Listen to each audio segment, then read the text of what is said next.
সমস্ত রাজনৈতিক কর্মসূচিগুলো আমরা এখানে নুরুল আমিন এবং সুমন খানের নেতৃত্বে, সুমন খানের একটা রেস্টুরেন্ট আছে, আমরা সেই রেস্টুরেন্টে বসে বিভিন্ন সময় আমাদের সাংগঠনিক কৌশলগুলো নির্ধারণ করতাম।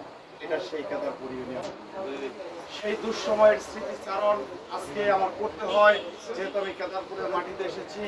আমরা এখানে শোভনের মতো একজন নিবেদিত ত্যাগী একজন সংগঠক পেয়েছি, আমরা সংগঠন পেয়েছি।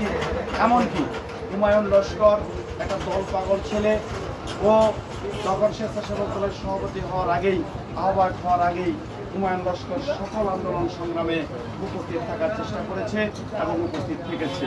ওরে আমি শরীয়তপুর, ঢাকা, ফরিদপুর সমস্ত জায়গায় ও কিন্তু উপস্থিত থাকতো এবং ওই সময়ে আওয়ামী লীগের যে কোনো রক্তচক্ষুকে উপেক্ষা করে ও কিন্তু ফেসবুকে অনলাইন যোদ্ধা হিসেবে নিজেকে এস্টাবলিশ করেছে এবং কোনো হুমকি থুমকিকে পরোয়া না করে ও শুধুমাত্র দলকে ভালোবেসে দলের জন্য কাজ করে গেছে, যার দরুন হয়তো কেদারপুরের নেতৃবৃন্দ হুমায়ুনকে বেছে নিয়েছে।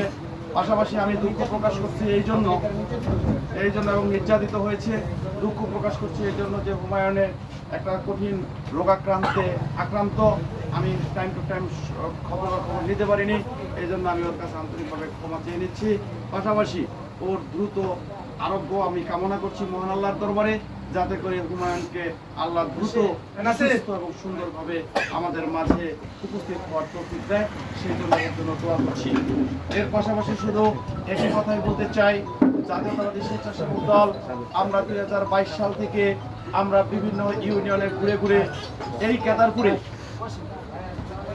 কেদারপুরে আমরা মনে আছে যে নুরুল আমিনের বারান্দায় বসে আমরা স্বেচ্ছাসেবক দলের এখানে কমিটিকে নিয়ে আলোচনা করেছিলাম। সেই দিন মাসুদ দেওয়ান ভাই ছিল, সেই দিনে যে মোস্তাফিজ ভাই ছিল এবং অন্যান্য নেতৃবৃন্দ ছিল, যে আমরা সেই দিনও আমরা আমাদের কর্মসূচি কার্যক্রমগুলো চালিয়ে গিয়েছি এবং এই কারণে হয়তো স্বেচ্ছাসেবক দল 2024 সালের 5ই অগাস্টের আগে আমরা প্রত্যেকটা ইউনিয়নে আমাদের কমিটি, আমাদের সাংগঠনিক অবস্থান আমরা তৈরি করতে পেরেছিলাম। আমরা কিন্তু 5 তারিখের পরে কোনো ইউনিয়নে আমাদের সাংগঠনিক কমিটি দেইনি, আমাদের প্রত্যেকটা কমিটি দেওয়া হয়েছে 5 তারিখের পূর্বে। সুতরাং জাতীয়তাবাদী স্বেচ্ছাসেবক দল আমাদেরকে দায়িত্ব দেওয়ার পরেও আমরা দুর্দিনে কাজ করেছি, বরঞ্চ দুর্দিনে যেভাবে কাজ করেছি সুদিনে সেভাবে কাজ করার সুযোগ পাই নাই অথবা করি নাই। এই জন্য যে ঠিক আছে আমরা তো অনেকদিন করেছি, যারা করে নাই এখন করুক। কাউকে ছোট করে দেখছি না, কাউকে অসম্মান শ্রদ্ধা করছি না, সকলকে শ্রদ্ধা করে বলছি। আমরা যখন চরম দুর্দিন গেছে তখন আমরা নড়িয়া উপজেলা থেকে ফরিদপুর বলেন, ঢাকা বলেন, আমরা নেতৃত্ব দিয়ে আমরা এখান থেকে নড়িয়া থেকে গিয়েছি।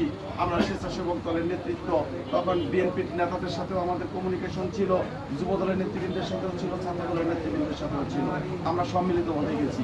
আমার মনে করে যে শোভনের রেস্টুরেন্টে আমি একাধিক প্রোগ্রাম করেছি, অন্তত 5-6টা প্রোগ্রাম করেছি। একটা প্রোগ্রাম করলো একটা ঈদ শুভেচ্ছায় অনেক লোক হয়েছিল, তখন ওই রোদ সময়ে প্রায় 200-250 মতো ছেলে পেলে সারা নড়িয়া থেকে সবাই এসে আমরা এখানে গেট টুগেদার করেছি।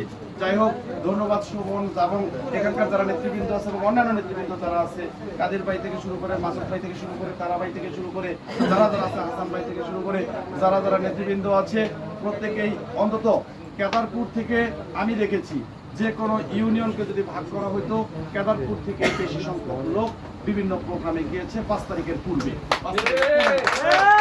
এই যে রুবেল আছে, তারপরে আরো যারা আছে, যে মনির আছে, অনেক ছেলেপেলে আছে যারা প্রত্যেকটা প্রোগ্রামে অংশগ্রহণ করতো। ওই যে পলাশ আছে, পলাশের সকল প্রোগ্রামে অংশগ্রহণ করতো।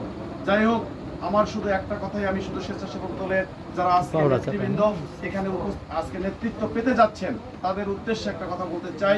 আমরা স্বেচ্ছাসেবক দল, জাতীয়তাবাদী স্বেচ্ছাসেবক দল করে আমাদের নামটাই হচ্ছে স্বেচ্ছাসেবক।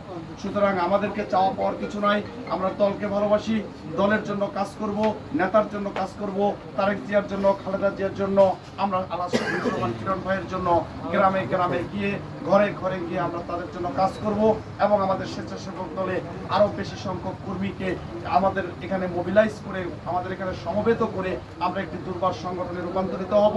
পাশাপাশি একটা কথা বলতে হয় যে আমাদের একটা স্লোগান আছে, ওয়াসিম সাহেব মুগ্ধ, শেষ হয়নি যুদ্ধ।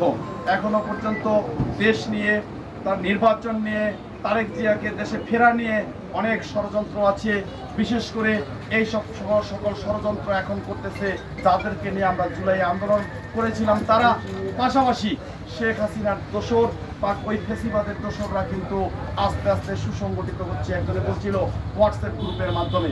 সুতরাং আমাদের প্রত্যেকটা নেতাকর্মী, আইজুল বলেছিল যে হোয়াটসঅ্যাপ গ্রুপের মাধ্যমে ফেসিবাদীরা আবারও সুসংগঠিত হওয়ার চেষ্টা করতেছে, কিন্তু আমার বক্তব্য পরিষ্কার যে এই দেশে আর ফেসিবাদের জন্ম হতে স্বেচ্ছাসেবক দল,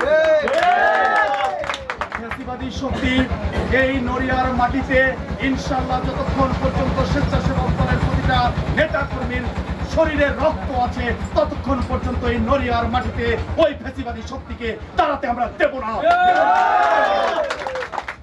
আমাদের একটা কথাই শুধু আমরা বলতে চাই যে ওই যারা আওয়ামী অপশক্তি, যারা ওই মুজিববাদী, যারা ওই ফেসিবাদবাদী, তাদের 15 বছর এদেশের মানুষ শোষণ নিপীড়নের মধ্য দিয়ে যেভাবে এই নড়িয়াবাসী জিম্মি হয়েছিল, আমরা শহীদ জিয়ার সৈনিকেরা, আমরা তারেক জিয়ার সৈনিকেরা, আমরা শফিকুর রহমান কিরণ সাহেবের সৈনিকেরা ওই অপশক্তিকে আর নড়িয়ার মাটিতে মাথা চাড়া দিয়ে উঠতে দেব না। আর একটি কথা বলেই শেষ করতে চাই, সামনে নির্বাচন। আমরা যারা স্বেচ্ছাসেবক দলের নেতাকর্মী আছি, আমরা আজকে শুধু কেদারপুর ইউনিয়ন নয়, আমাদের 14টা ইউনিয়ন আমাদের অধীনে আছে।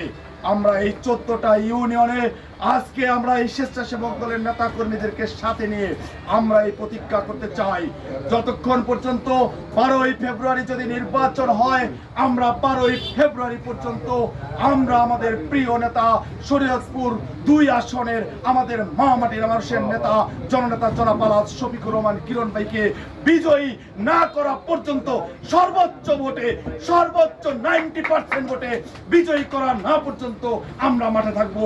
এটাই আমাদের শপথ, এটাই আমাদের প্রতিজ্ঞা, এটাই আমাদের আজকের এই সবার জিষ্ট কথা। সবাই ভালো থাকবেন, সবাই স্বেচ্ছাসেবক দলের জন্য।